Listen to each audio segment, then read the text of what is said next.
जय श्री कृष्णा। प्रिय दर्शकों, आप सभी का स्वागत है हमारे इस YouTube चैनल पर। दर्शकों, 2023 के अंदर हालात तो कुछ अलग बने हैं, जहां एक और प्राकृतिक आपदा अपनी चरम सीमा पर है, वहीं दुनिया के अंदर भी आर्थिक तौर पर यह समय कुछ उथल फुथल जरूर ला रहा है। ऐसे में अक्सर चिंता ये होती है कि जिन लोगों ने पैसा कमाया है या कमा रहे हैं, वो अपनी सेविंग कहां करें। क्या गोल्ड खरीद लें, क्या शेयर मार्केट में पैसा लगा दें, या चांदी खरीद लें, एफडी करा दें, कोई प्रॉपर्टी ले लें, क्या करें। और इस बात का जवाब हर व्यक्ति को चाहिए, क्योंकि जो भी व्यक्ति थोड़ा बहुत पैसा एक्स्ट्रा कमाता है तो वो ये सोचता है कि उसे वो ऐसी जगह लगाए जहां भविष्य में वो पैसा उसको कुछ बढ़कर मिले। लेकिन वर्तमान के हालात ट्रेडिशनल तरीके से जो आप इन्वेस्टमेंट कर रहे हैं, उससे बिल्कुल अलग हट करके है। इस समय पर यह प्रिडिक्ट करना कि गोल्ड इस भाव जाएगा या इतना करेक्शन आएगा, शेयर मार्केट इतने टाइम तक ऊपर रहेगा, उसके बाद एक करेक्शन आएगा, प्रॉपर्टी की वैल्यूएशन इतने परसेंट बढ़ जाएगी, ये सब बहुत जल्दबाजी होगा।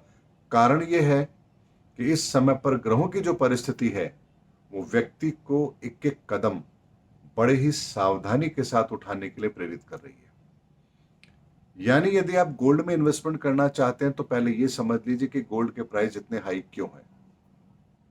पूरी दुनिया के अंदर हर सरकार इस समय डरी हुई है आर्थिक तौर पर अपनी प्रगति को लेकर के, और इसीलिए वो अपनी करेंसी की मजबूती इंटरनेशनल मार्केट में बनाए रखने के लिए अपने गोल्ड रिजर्व को बढ़ा रही है।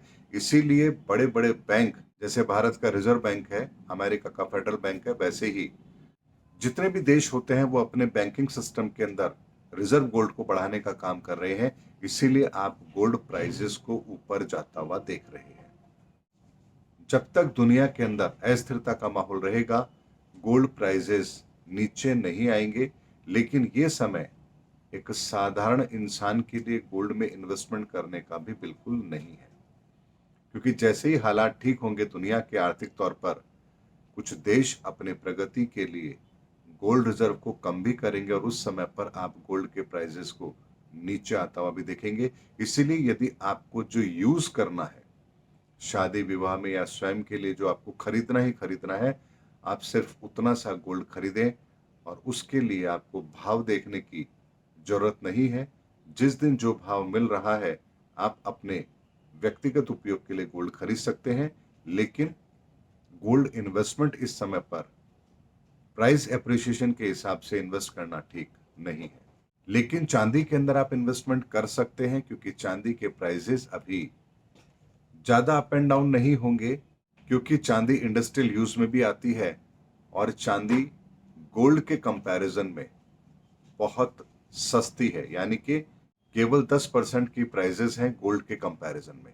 इसलिए चांदी का इन्वेस्टमेंट अच्छा रह सकता है, और चांदी को आप अपने घर के अंदर भी यूज कर सकते हैं, जब तक चाहे उसको यूज करें, और उसके बाद भी चांदी की वैल्यू तो वही रहने वाली है। इसीलिए चांदी का इन्वेस्टमेंट बेस्ट इन्वेस्टमेंट होगा, जिसे आप छोटी छोटी मात्रा के अंदर या अपनी आवश्यकता के अनुसार उसमें इन्वेस्ट आप कर सकते हैं। कुछ बैंक एफडी के अंदर आप इन्वेस्टमेंट कर सकते हैं, लेकिन आपको ये ध्यान रखना है कि नेशनलाइज बैंक ही होने चाहिए, और जिस बैंक में भी आप इन्वेस्ट कर रहे हैं नेशनलाइज बैंक के साथ में, वो टॉप 3 या 4 बैंक जरूर होने चाहिए। उसके अलावा आप आरडी अकाउंट के द्वारा भी अपने इन्वेस्टमेंट कर सकते हैं इस समय पर, वो भी आपको एक अच्छा रिटर्न जरूर देगा। इक्विटी मार्केट के अंदर गवर्नमेंट बॉन्ड या सरकारी सिक्योरिटीज या ऐसी टॉप 10 कंपनियां जो मार्केट को लीड करती हैं, उनके अंदर भी आप एसआईपी के थ्रू थोड़ा इन्वेस्टमेंट कर सकते हैं।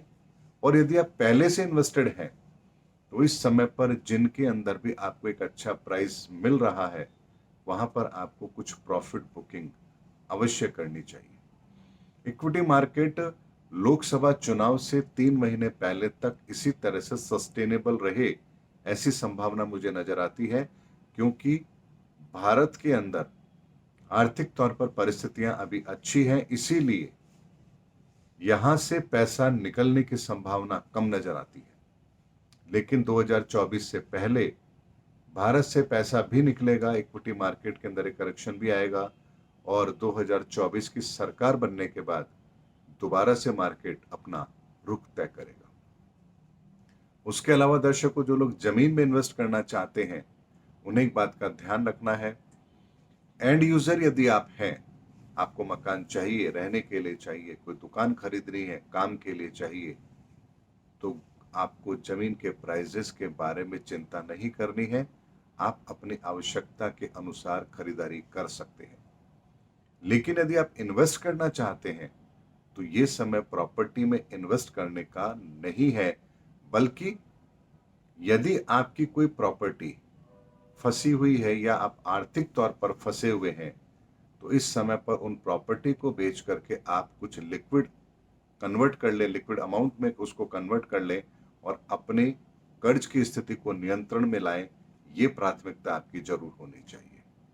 दर्शकों, प्रॉपर्टी के प्राइजेस में अभी इतनी ज्यादा एप्रिसिएशन देखने को नहीं मिलेगी। सिर्फ प्रॉपर्टी के उन्हीं चीजों के अंदर आपको प्राइस देखने को मिलेगी बढ़ती हुई जो एंड यूजर है, यानी कि जिन्हें रहना है। अभी वो किराए के मकान में रह रहे हैं, लेकिन खुद का मकान होगा तो किराया भी बचेगा, प्रॉपर्टी भी बन जाएगी और हर महीने इंस्टॉलमेंट भी निकल जाएगी। ऐसी सोच रख करके जो लोग प्रॉपर्टी खरीद रहे हैं, उसी सेगमेंट की प्रॉपर्टी के प्राइसेस अभी आपको बढ़ते हुए नजर आएंगे। लेकिन उसी इलाके के अंदर यदि आपका कोई पुरानी प्रॉपर्टी है, पुराना फ्लैट है, तो उसको बेचने में आपको दिक्कत जरूर आएगी। यानी कि फ्रेश जो प्रॉपर्टी है, नई जो प्रॉपर्टी बन रही है, खाली उसके अंदर आपको थोड़ी सी तेजी आती हुई नजर आएगी, क्योंकि लोग अपनी जरूरत के लिए प्रॉपर्टी जरूर खरीदेंगे। क्योंकि 2020 के अंदर कोविड के जो हालात बने हैं, उसके बाद वर्क फ्रॉम होम चल रहा है, तो हर व्यक्ति को अपना एक मकान चाहिए और मकान भी थोड़ा स्पेशियस होना चाहिए ताकि घर बैठ करके भी वो अपना काम कर सके। दर्शकों, मैंने इक्विटी मार्केट के बारे में आपको बता दिया, गोल्ड सिल्वर मैंने आपको बता दिया है, एफडी आरडी के बारे में बता दिया है और प्रॉपर्टी के बारे में बता दिया है। इसके अतिरिक्त और कोई विकल्प हमारे पास इस समय पर इन्वेस्टमेंट का नहीं है। इसीलिए इन सब चीजों को ध्यान में रखते हुए आप अपना फैसला लीजिए कि आपको क्या करना है, और कुछ पैसा आप सिक्योरिटी के तौर पर अपने पास लिक्विड कैश भी जरूर रखिए, क्योंकि जब वक्त खराब होता है तब आपके पास का रखा हुआ पैसा ही सबसे पहले आपके काम आता है। क्योंकि जब कोविड के अंदर हर तरफ लॉकडाउन लगा था, तब आप अपने घर में जो पैसा था उसी से आप सस्टेन कर पा रहे थे। इसीलिए लिक्विड कैश भी आपके घर में थोड़ा होना जरूरी है। उसके अलावा कुछ सिक्योरिटीज का भी आपको ध्यान रखना है, जैसे अपना टर्म प्लान और अपना मेडिकल इंश्योरेंस भी आप जरूर रखिए, क्योंकि ये दोनों चीजें भी आपको आने वाले समय के खतरों से बचाने का काम जरूर करेगी। क्योंकि मेडिकल एक्सपेंसेस बहुत बड़े होने लगे हैं आजकल और उनसे सुरक्षा जरूरी है, और परिवार की सुरक्षा के लिए टर्म प्लान जरूरी है। इसीलिए दर्शकों, इससे ज्यादा इन्वेस्टमेंट के बारे में आपको विचार नहीं करना है। 2027 के बाद दुनिया जब बदलेगी तो उसको फिर हम नए सिरे से जरूर देखेंगे। उम्मीद करता हूं दर्शकों, मेरा वीडियो आपको जरूर पसंद आया होगा। अगले वीडियो में आपसे फिर भेंट होगी, तब तक हमारे चैनल पर बने रहिए। जय हिंद, जय भारत।